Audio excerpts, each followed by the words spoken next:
لو قلت لك دلوقتي ان معايا آلة زمن تقدر من خلالها ترجع بالتاريخ وتتكلم مع نفسك من 5 أو 10 سنين ورا، يا ترى هتقول لها ايه؟ غالبا هتقول لها تركز اكتر في المذاكرة او في تطوير مهارة تشتغل بيها، هتقول لها تهتم اكتر بصحتها، تبدأ تلعب رياضة من فترة عشان خاطر دلوقتي تبقى وصلت لنتيجة كويسة، هتقول لها تبطل تضييع وقت على السوشيال ميديا وتبعد عن صحاب السوق اللي بيعطلوك وبيضيعوا وقتك، هتقول لها حاجات كتير انت فعلا نفسك ترجع بالزمن وتغيرها، حاجات كتير انت ندمان عليها. انا عايزك بقى تتخيل ان نفسك بعد 5 سنين جايه دلوقتي تكلمك، يعني انت بس من سنه 2028 راجع بآلة الزمن دي وجاي يتكلم معاك، تفتكر هيقول لك ايه؟ لو عندك شك 1% انه هيبقى ندمان او زعلان او هيطلب منك تغير حاجات من اللي بتعملها دلوقتي في حياتك، يبقى لازم تبدأ النهارده وتاخد اكشن.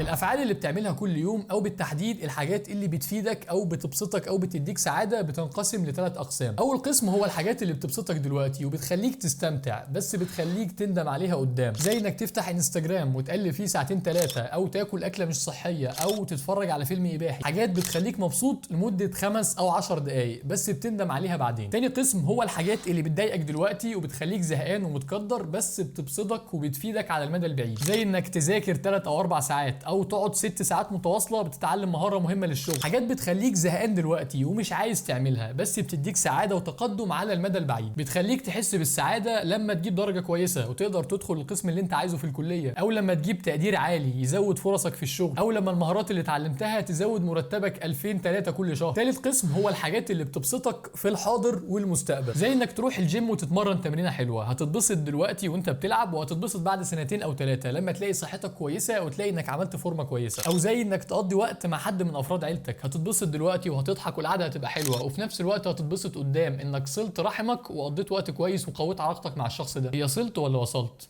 مش متاكد، اكتب لي في الكومنتات. او زي انك تتفرج على فيديوهات راجل مش مان، بتستمتع وانت بتتفرج وفي نفس الوقت بتستفيد على المدى البعيد، بتطور من نفسك. اتمنى بالمناسبه لو بتستفيد مني اي حاجه يا ريت تنزل دلوقتي تعمل لايك للفيديو وسبسكرايب للقناه. بس خلي بالك من حاجه، الانبساط بتاع الحاضر هنا في القسم الثالث عمره ما هيبقى زي الانبساط بتاع القسم الاول، عمرك ما هتبقى مبسوط او دوبامينك في السماء وانت بتتمرن في الجيم او قاعد مع عيلتك، زي مثلا لو بتاكل بيتزا اكس لارج لوحدك او بتتفرج على فيلم مش تمام. لازم تاخد بالك من الفرق ده. وعموما التغيير اللي انا عايزك تعمله في حياتك بينقسم لجزئين. الجزء الاول ان الحاجه اللي هتندم عليها بعد 5 سنين واللي نفسك في 2028 هتبقى عايزه ترجع بالزمن وتقول لك ما تعملهاش، ما تعملهاش. مش لازم تستنى لما الموضوع يبقى امر واقع وتقول يا خساره مش معايا آلة زمن، ومش لازم برضو تضيع وقتك دلوقتي في انك تندم على الماضي. اللي انت بتعمله دلوقتي هيبقى الماضي بتاعك بعد 5 أو 10 سنين، فبلاش تعمل ماضي هتندم عليه قدام. الجزء الثاني هو انك تحاول تبدا بدري على قد ما تقدر في الافعال اللي بتندرج تحت الفئه الثانيه، الافعال اللي بتبقى متضايق دلوقتي وانت بتعملها بس بتبقى مبسوط على المدى البعيد. وليه بقول لك بدري على قد ما تقدر؟ لانك كل ما تبدا فيها بدري وكل ما تغوص فيها اكتر كل ما بتزود فرص انك تنقلها من الفئه الثانيه للفئه الثالثه. تفتكر مين بيحب التمرين اكتر وبيبقى مبسوط وهو في الجيم؟ اللاعب المبتدئ اللي بيلعب بضم الخمسه، ولا اللاعب القديم المتمرس اللي بيلعب بقاله 3 أو 4 سنين وبيلعب باوزان حلوه وعارف كل التمارين؟ مين بيبقى مبسوط اكتر وهو بيذاكر؟ اللي بينجح بالعافيه وبدرجات الرأفه، ولا اللي بيرتب على الدفعه؟ مين بيحب الشغل اكتر؟ اللي بيجيب التارجت اخر يوم في الشهر وبيفضل طول الوقت قلقان وخايف يتخصم له، ولا اللي كل شهر بيطلع الموظف المثالي؟ كل ما تبدا بدري وتحسن مستواك كل ما بتخلي الموضوع اسهل بالنسبه لك وبالتالي بتحبه اكتر. انا عايزك تسال نفسك قبل ما تعمل اي حاجه، هل انا هبقى ندمان ان عملت الحاجه دي بعد سنه او بعد 5 أو بعد 10 سنين؟ هل هبقى ندمان ان رحت الجيم النهارده؟ هل هبقى ندمان ان انا ذاكرت النهارده؟ هل هبقى ندمان ان انا اتفرجت على 15 حلقه من المسلسل ورا بعض النهارده؟ ومش بقول لك انك لازم تبقى بتذاكر وبتشتغل وبتتمرن بس، اكيد لا، ما انا بتفرج على مسلسلات وافلام وباكل ايس كريم واكل مش صحي، بس في فرق بين انك تبقى بتعمل حاجه صغيره تغير بيها جو او ترفه بيها عن نفسك، وبين انك تبقى بتعمل حاجه كبيره قوي بتاثر على مسار حياتك وهتخليك تبقى ندمان عليها بعد 5 سنين. انا عارف اني لو اتفرجت النهارده على التلفزيون 5 ساعات هندم على ده قدام، لاني هضيع وقت كان المفروض اذاكر فيه، وده هيخليني اجيب تقدير اقل من اللي انا عايزه، وهيأثر على التخصص بتاعي بعد 3 سنين، وهاجي قدام ورقه التنسيق واقول يا ريتني ذاكرت في اليوم الفلاني، يا ريت معايا آلة زمن ارجع بالتاريخ واقول لنفسي ذاكر اكتر. او ممكن الفرجه على التلفزيون تضيع مني وقت كان المفروض ان انا اعمله اعمل فيه فيديو، فده هيأثر على تقدم القناه وان انزل عليها فيديوهات كويسه، يعني هيأثر عليها قدام، هيخليها ما تكبرش. فهاجي بعد سنه او سنتين واقول مش لو كنت اهتميت بالقناه وعملت فيديوهات اكتر او فيديوهات جودتها احسن كان زماني دلوقتي الدخل بتاعي اكبر شويه. لكن في نفس الوقت انا عارف ان لو اتفرجت على حلقه واحده من المسلسل انا مش هبقى ندمان بعد 5 سنين ولا بعد سنه ولا هبقى ندمان بكره. انا كنت محتاج اغير جو، والحلقه دي ساعدتني ان افصل او اريح شويه من جو المذاكره، او عشان اتفرجت عليها مع واحد صاحبي او مع اخويا فالعلاقه بينا اتحسنت، او لاي سبب تاني مش هيخليني اندم عليها بكره او السنه الجايه او بعد 5 سنين. ملخص الفيديو، اللي بتعمله النهارده هيبقى الماضي بتاعك بكره. بدل ما تندم على اخطاء الماضي حاول تتصرف صح النهارده عشان ما تفضلش ندمان طول عمرك. وقبل ما تعمل اي حاجه في حياتك اسال نفسك، لو قدرت اتكلم مع نسخه مني بعد 5 سنين وقلت لها ان انا هعمل الحاجه دي، يا ترى هتشكرني